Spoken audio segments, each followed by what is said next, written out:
અમે ગામડામાંથી આવ્યા છે, અમને રજીસ્ટ્રેશન કરતા આવડતું નહીં. અમે કેટલી દૂરથી આવ્યા, અમે અમારી જોડે ભાડું નહીં હોય તો ગમે તે વ્યવસ્થા કરીને આવ્યા અને રજીસ્ટ્રેશન કરતા નહીં કરવા આવડતું નહીં.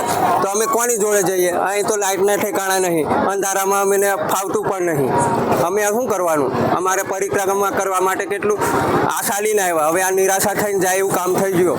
અમે આ બાળકો લઈને આવ્યા, અમારા ઘરવાળા લઈને આવ્યા અને એમને અભણ છે. અમે તો અમારે હા ગામડેથી આવ્યો છું, આમ કવાંટથી આવ્યો છું.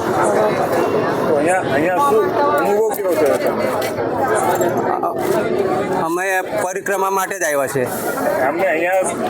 અમારે ગ્રામજનો તરફથી સૌ પ્રશાસનને એક સંદેશ પહોંચાડવા માંગીએ છીએ અને એક વહેલી તકે પ્રશાસન એને ધ્યાન દોરે અને જલ્દી એનું નિરાકરણ લાવે એવી અમારી સૌ ગ્રામજનોની માંગ છે. પહેલો મુદ્દો એ છે કે જે ભારત વર્ષમાં આખા ભારત વર્ષમાં મહાકુંભ યોજવામાં આવ્યો, એ મહાકુંભમાં પણ અમે ત્યાં સેવા આપી હતી અને ત્યાં સ્નાન કરીને આવ્યા હતા. ત્યાં પણ રજીસ્ટ્રેશનનો કોઈ ઉલ્લેખ નહોતો અને ત્યાં રજીસ્ટ્રેશન હતું નહીં. એવી જ રીતે અહીંયા નર્મદા પરિક્રમા આજુબાજુના ગામડાઓ કેટલા જ રાજ્યોમાં જેવી રીતે રાજસ્થાન છે, મહારાષ્ટ્ર, MP છે, મધ્યપ્રદેશ છે, ઘણા લોકો અહીંયા આવે છે પોતાની આસ્થાને લઈને.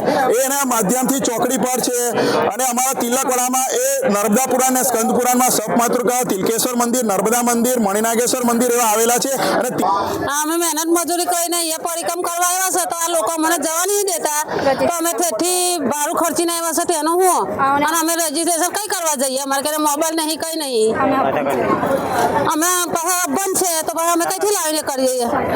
અમે સંખ્યા તાલુમથી જઈને આવીએ છીએ, પણ આ ખોટા નિર્ણય બધા કામ આવા કર્યા છે. તો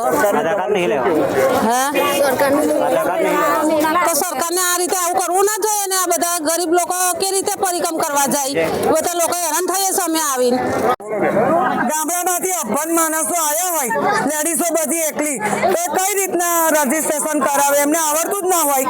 તો આ નવું કઈથી કાઢ્યું છે? દર વર્ષે પરિક્રમા થાય છે, દર વર્ષે માથાકૂટ છે નહીં.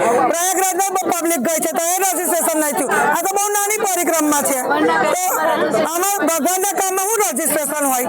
અને પહેલી વાત તો નાની મોટી બહેનો પાસે તો મોબાઈલ જ નથી. મોબાઈલ નહીં તો રજીસ્ટ્રેશન કેવી રીતે કરીને આવીશું અમે?